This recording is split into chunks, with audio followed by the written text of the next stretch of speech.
नीलाञ्जनसमाभासं रविपुत्रं यमाग्रजं छायामार्तण्डसम्भूतं तं नमामि शनैश्चरं। नमस्कार दोस्तों, मैं शास्त्री वीरेंद्र दुबे आपका अपने चैनल अष्टो शास्त्री वीरेंद्र दुबे में हार्दिक अभिनंदन करता हूं। मित्रों, आज का ये कार्यक्रम मकर राशि वालों के लिए मासिक राशिफल सितंबर माह का 2023। कौन से ग्रह आपको क्या फल देंगे इस माह, आपका दाम्पत्य जीवन, आर्थिक स्थिति, कैरियर इस माह कैसे रहने वाला है, हम आज विस्तार से जानेंगे। दोस्तों, यदि आप हमारे चैनल में नए हैं तो चैनल को सब्सक्राइब करें, लाइक करें, कमेंट करें और राधे राधे कमेंट में अवश्य लिखें। दोस्तों, आइए हम जानते हैं मकर राशि के विषय में। यदि सामान्य तौर से मकर राशि की बात करते हैं तो इस राशि पर शनिदेव का आधिपत्य होता है। मकर राशि के जातक आमतौर पर अनुशासित होते हैं और यही वजह से ये लोग जिस काम की शुरुआत करते हैं उसे पूरा करके छोड़ते हैं। ये लोग काफी रचनात्मक भी होते हैं और ये विदेश में अच्छा प्रदर्शन करते हैं, विदेश में अच्छा नाम कमाते हैं। मकर राशि के जातकों को इस महीने सकारात्मक और नकारात्मक दोनों तरह के परिणाम देखने को मिलेंगे, क्योंकि बृहस्पति राहु के साथ आपके चतुर्थ भाव में स्थित होंगे। शनि पहले और दूसरे भाव के स्वामी आपके द्वितीय भाव जो कि धन का भाव होता है वहां पर विराजमान होंगे। शनि की उपरोक्त स्थिति के कारण आपकी आय का प्रवाह बाधित हो सकता है। दूसरी ओर विस्तार का कारक ग्रह बृहस्पति तीसरे भाव के स्वामी आपके चौथे भाव पर मौजूद हैं, जिसके कारण आपके खर्चों में बढ़ोतरी हो सकती है। साथ किसी यात्रा के दौरान धन हानि की आशंका है इस माह। इसके अलावा घर में रखी हुई कोई कीमती वस्तु गुम हो जाने की भी शंकाएं हैं इस माह, इसलिए आप ध्यान देना। ऐसे में बचत की गुंजाइश आपकी थोड़ा सा कम रहेगी। इस दौरान आपको अपनी माता जी के स्वास्थ्य का ध्यान देना होगा, जिसमें आपको धन खर्च भी करना पड़ सकता है, क्योंकि राहु और बृहस्पति का गोचर है आपके चतुर्थ भाव माता के स्थान पर। ऐसी स्थिति में आप भविष्य की योजनाओं को लेकर के चिंतित हो सकते हैं। शनि द्वितीय भाव में वक्री अवस्था पर आपको धन कमाने में बाधित करेंगे। चौथे भाव में राहु की स्थिति होने के कारण आपको पेट से जुड़ी समस्याओं का सामना करना पड़ सकता है। 10वें भाव में केतु जो कर्म का पिता का स्थान होता है वहां पर केतु विराजमान है, जो कि आध्यात्म की ओर आपको ले जाएंगे और हो सकता है कि आप तीर्थ यात्रा पर जाने की योजना इस माह बनाएं। इस दौरान आपका मन भौतिक दुनिया से हट करके आध्यात्म की ओर ज्यादा लगेगा। चौथे भाव के स्वामी मंगल आपके 9वें भाव यानी कि भाग्य स्थान पर विराजमान होंगे, जिसके प्रभाव से आपको अपने पिताजी के स्वास्थ्य के लिए धन खर्च करना पड़ सकता है। इस प्रकार आपके खर्चों में वृद्धि होगी। प्रेम का कारक ग्रह शुक्र वक्री अवस्था पर सप्तम भाव में स्थित होंगे, जो कि सप्तम भाव आपके पार्टनर जीवन साथी का स्थान होता है, जिससे आपको अपने संबंधों में उतार चढ़ाव का सामना इस माह देखने को मिलेगा। दोस्तों, आज का ये कार्यक्रम चंद्र राशि पर आधारित है। आइए हम विस्तार से जानते हैं। कैरियर के लिहाज से देखा जाए तो सितंबर महीने में आपको अच्छे और बुरे दोनों तरह के परिणाम देखने को मिलेंगे, क्योंकि शनि दूसरे भाव में और केतु 10वें भाव पर स्थित होंगे। दूसरे भाव में शनि की स्थिति आपके साढ़े सात्विक के अंतिम 2.5 वर्षों को दर्शाती है। दोस्तों, 10वें भाव में केतु स्थित होने के कारण इस माह आप अपने कार्यों को लॉजिकल तरीके से करते हुए दिखाई देंगे इस माह। वहीं दूसरी ओर तीसरे भाव के स्वामी चौथे भाव में बृहस्पति के होने के कारण आपको अपने करियर के संबंध में विदेश में अच्छे नए अवसर मिलने की संभावनाएं, प्रबल संभावनाएं इस माह बन रही हैं दोस्तों। शुक्र 10वें भाव के स्वामी आपके 7वें भाव में स्थित हैं, जिसके प्रभाव से आपको अपने करियर में संतुष्टि मिलेगी। हालांकि काम के सिलसिले से कई यात्राएं संभव हो सकती हैं और इन यात्राओं से आपको खासा धन लाभ प्राप्त होगा।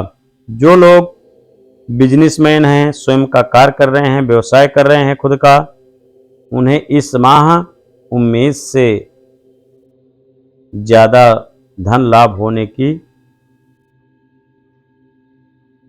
आशंकाएं पाई जाएंगी।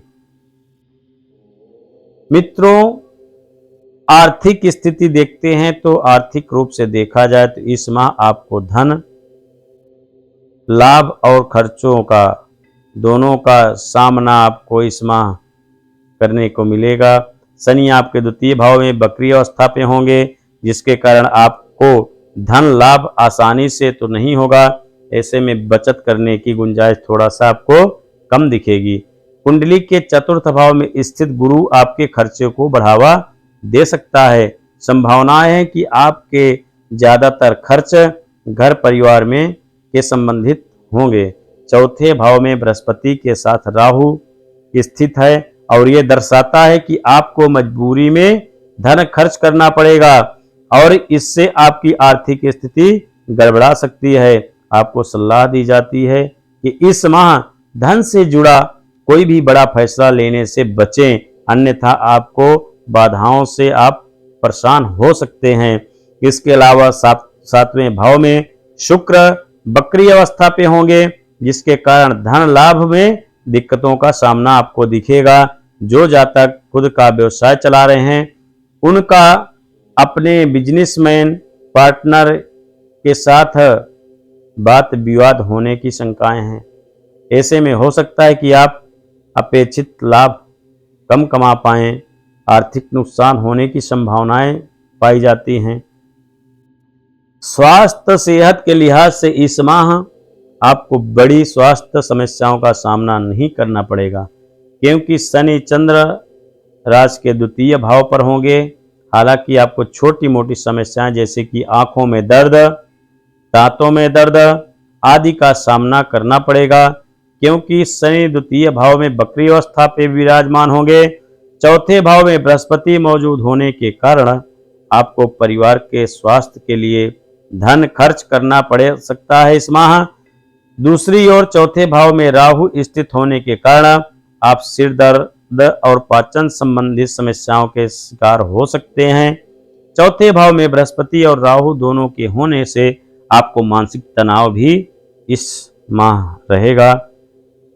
दाम्पत्य जीवन, वैवाहिक जीवन की यदि बात करते हैं तो प्रेम और वैवाहिक जीवन की बात की जाए तो यह माह आपको थोड़ा कठिन साबित होगा दोस्तों, क्योंकि पार्टनर के साथ बात विवाद होने की आशंकाएं हैं। ऐसे में एक दूसरे से अलग होने की भी स्थिति बन सकती है। जो लोग प्रेम संबंध में हैं, उन्हें भी यह माह दिक्कत भरा हो सकता है, क्योंकि हो सकता है कि आप आपसी तालमेल ना होने के कारण नोक झोंक ज्यादा बढ़े और यह विकराल रूप पकड़ सकता है। 9वें भाव में मंगल की उपस्थिति के कारण जीवन साथी के साथ संबंध में समस्याएं उत्पन्न करने की संभावनाएं हैं। इस दौरान हो सकता है कि किसी गलतफहमी में के कारण आप दाम्पत्य जीवन में तालमेल कमी हो जाए, बातचीत में कमियां हों। इस माह प्रेम का कारक ग्रह शुक्र भी वक्री अवस्था में आपके जीवन साथी यानी कि 7वें भाव में विराजमान हैं, जिसके प्रभाव स्वरूप प्रेम संबंधों में निराशा हाथ लगेगी इस माह। दोस्तों, पारिवारिक जीवन के लिहाज से इस माह मकर राशि के जातकों को उतार चढ़ाव का सामना दिखेगा इस माह। इसका कारण यह है कि महीने के अधिकांश ग्रहों की स्थिति अनुकूल नहीं है। जैसे कि बृहस्पति कुंडली के 4th भाव में राहु के साथ विराजमान हैं, 3रे और 12वें भाव के स्वामी 4थे भाव में स्थित हैं। बृहस्पति जो आपके 3य और 12वें भाव के स्वामी हैं, व्यवधान पैदा कर सकते हैं। साथ ही संपत्ति से जुड़े विवाद भी जन्म ले सकते हैं इस माह। ऐसे में जिन लोगों की ज्वाइंट फैमिली है उनके परिवार में अलगाव की स्थिति बन सकती है, क्योंकि परिवार के सदस्यों के बीच आपसी समझ खत्म होने की आशंकाएं हैं। दूसरी ओर सातवें भाव में स्थित शुक्र जातकों को अहंकार का बढ़ावा दे सकता है। ऐसे में सामंजस्य की कमी नजर आएगी परिवार में, क्योंकि हर कोई अपने पर उतारू हो सकता है। इसके अलावा चौथे भाव में स्थित राहु संबंधों में तनाव पैदा करेगा। आपको सलाह दी जाती है दोस्तों कि इस महीने परिवार को बचाने के लिए आप खुद को शांत रखें, दूसरे के दृष्टिकोण को अच्छे तरीके से समझने की आप पूर्णतः कोशिश करें। क्या करना चाहिए दोस्तों? सर्वप्रथम तो आपको सलाह दी जाती है कि आप शनिवार मंगलवार के दिन शनि मंदिर अवश्य जाएं और सबसे पहले वहां पर भगवान शनिदेव को आप तेल चढ़ाएं। ओम सन शनिश्चराय नमः का जितना हो सके आप उतना जप करें। हनुमान चालीसा का आप पाठ करें, जिससे जो ग्रह आपके अनुकूल नहीं हैं वो आपका अच्छा करेंगे। मित्रों, दोस्तों, वीडियो कैसा लगा लाइक करें, सब्सक्राइब करें, बने रहें। फिर मिलेंगे। नमस्कार।